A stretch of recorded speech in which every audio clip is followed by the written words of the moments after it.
Doctor عبد القدیر صاحب کے خلاف کوئی کمپین کی جا رہی ہے اور یہ ثابت کرنے کی کوشش کی جا رہی ہے کہ اس بڑے پروجیکٹ میں جس میں پاکستان کو پرائیڈ بھی ملا اس میں ڈاکٹر عبد القدیر صاحب کا اتنا حصہ نہیں تھا. ڈاکٹر صاحب آپ محسوس کرتے ہیں کہ آپ کے خلاف اس وقت ایک کمپین ہو رہی تھی اور کون کر رہا تھا؟ دیکھیے میں آپ کو بتاؤں بات کھلی لگے گی بری لگے گی.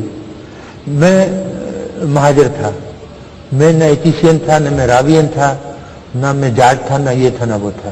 تو لوگوں نے مجھے کبھی اس طریقے سے قبول نہیں کیا. صرف قبول اس لیے کیا جو محبت ہے لوگوں کی, میں نے یہ کام کیا. آج تک پاکستان میں کوئی ایسا شخص نہیں ہے جس کو یہ شک ہو کہ یہ کام میں نے نہیں کیا, وہ فارنرز ہوں یا لوکل ہوں. اور سب کو پتا ہے, حکومت کو بھی پتا ہے کہ اگر میں انریچمنٹ نہیں کرتا اور ویپن نہیں بناتا تو یہ کوئی بھی قیامت تک بھی نہیں بنا سکتے تھے. ابھی تک یہ وہی بیل گاڑی چلا رہے ہوتے, کشمیر ہاتھ سے چلا گیا تو شاید لاہور بھی چلا گیا ہوتا. تو یہ سب جو باتیں ہیں مجھے پرواہ نہیں, مجھے صرف یہی ہے کہ شاید یہ اس وجہ سے ہوا کہ میں سن آف دا سائل نہیں تھا, میری ان سے قربت نہیں تھی, میں منہ پھٹ آدمی ہوں, میں نے خوشامد کر کے یہ کوئی پوزیشن حاصل نہیں کی تھی.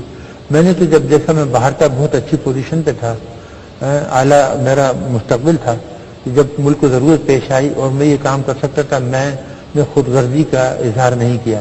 میں نے یہ نہیں سوچا کہ جی میں یہیں بیٹھوں, مجھے کیا پڑی ہے, یہیں سے بیٹھ کے تھوڑی سی مدد کر دو, کاغذ بھیج دو, کرتے ہیں تو کریں ورنہ جہنم میں جائیں. نہیں, ہم نے اپنی کشتیاں جلا دی, یہیں آ گئے. حکمراں طبقہ جو ہے وہ ان کے لیے میں خطرہ ہوں, سمجھے, کیونکہ میں منہ پھٹ آدمی ہوں, میں غلطیوں کی طرف اشارہ کر دیتا ہوں, میں ٹونک دیتا ہوں. کیونکہ میں یہاں نوکری ڈھونڈنے نہیں آیا تھا, میں خوشامد کرنے نہیں آیا تھا کہ مجھے کسی قسم کا عہدہ مل جائے یا میں کہیں اوپر چڑھ جاؤں یا مجھے زمین مل جائے. میں نے اسی لیے اس پورے عرصے میں 25 سال کے عرصے میں 1 گز زمین نہیں لی, 1 روپیہ نہیں لیا. اور جب میں ریٹائر ہوا 25 سال کی سروس کے بعد تو میری پینشن تھی 4,467 روپئے. آج کتنی ہے؟ 25 سال کے بعد اس وقت 25,000 ہے. پھر وہ بڑھتی جا رہی ہے نا انفلیشن سے, تو وہ انکریمنٹ ملتے. تو آج آپ کو محسوس نہیں ہوتا کہ اگر آپ کرپشن کر لیتے, تھوڑی سی کیا کریں, تھوڑی سی کرپشن کر لیتے آپ, ہمارے خاندان میں کبھی نہیں ہوا. میرے والد ہیڈ ماسٹر تھے اور والدہ بہت مذہبی تھی, والد بھی. ہم کبھی تصور میں, ہم بھی تصور کرنا بھی کہ ایک پائی کھاؤ تو اس طرح ہے جیسے کہ اپنی مری ماں کا گوشت کھاؤ, میں یہی کہتا ہوں.